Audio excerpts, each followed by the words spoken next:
The Emperor's New Clothes. Many years ago, there was an emperor who was so very fond of new clothes that he spent all his money on them.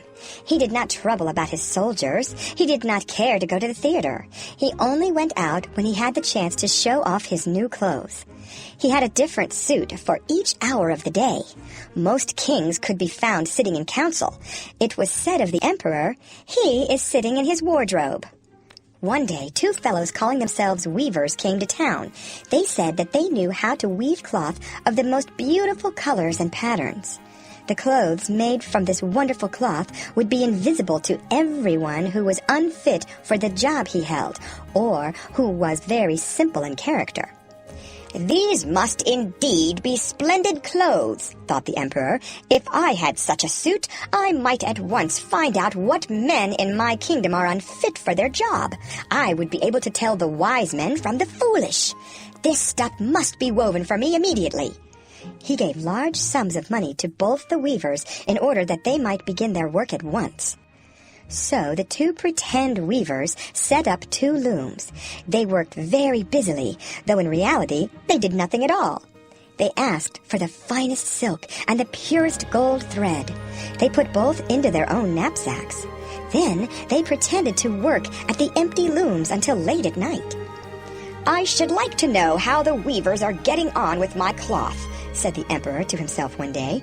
When he remembered that a simpleton or one unfit for his job would be unable to see the cloth, he began to worry. To be sure, he thought he was safe. However, he would prefer sending somebody else to bring him news about the weavers and their work. All the people in the kingdom had heard of the wonderful cloth. All were eager to learn how wise or how foolish their neighbors might be. "I will send my faithful old wise man to the weavers," said the emperor at last. "He will be best able to see how the cloth looks. He is a man of sense. No one can be better for his job than he is." So the faithful old wise man went into the hall where the thieves were working with all their might at their empty looms. "What can be the meaning of this?" thought the old man, opening his eyes very wide. "I cannot find the least bit of thread on the looms." However, he did not say his thoughts aloud.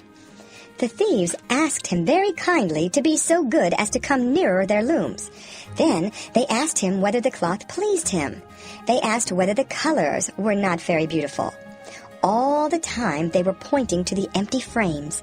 The poor old wise man looked and looked. He could not see anything on the looms for a very good reason. There was nothing there. "What?" thought he again. "Is it possible that I am a fool? I have never thought so myself. No one must know it now if I am so. Can it be that I am unfit for my job? No, the emperor must not know that either. I will never tell that I could not see the stuff."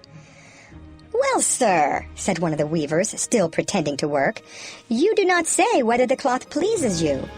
"Oh, it is excellent," replied the old wise man, looking at the loom through his spectacles. "This pattern and the colors, yes, I will tell the emperor without delay how very beautiful I think them." "We shall be much obliged to you," said the thieves. Then they named the many colors and described the pattern of the pretended stuff. The old wise man listened with care to their words so he might repeat them to the emperor. The thieves asked for more silk and gold, saying that it was necessary to complete what they had begun. Once again, they put all that was given them into their knapsacks. They went on working with as much effort as before at their empty looms. "See," cried they at last, "the emperor's new clothes are ready."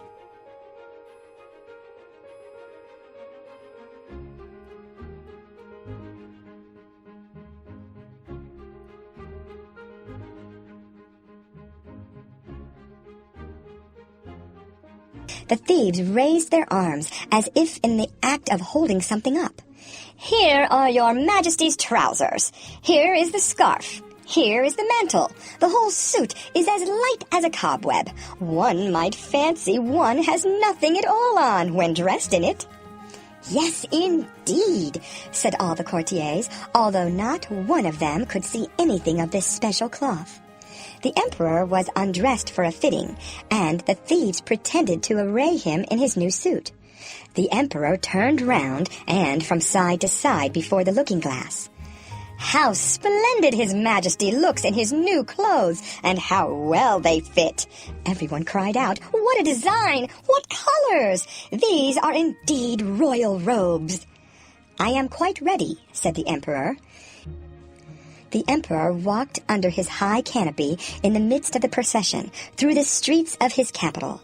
All the people standing by and those at the windows cried out, "Oh, how beautiful are our emperor's new clothes! What a magnificent train there is to the mantle, and how gracefully the scarf hangs!" No one would admit these much-admired clothes could not be seen, because in doing so he would have been saying he was either a simpleton or unfit for his job. "But the emperor has nothing at all on," said a little child. "Listen to the voice of the child," exclaimed his father. What the child had said was whispered from one to another. "But he has nothing at all on!" at last cried out all the people. The emperor was upset, for he knew that the people were right. However, he thought the procession must go on now.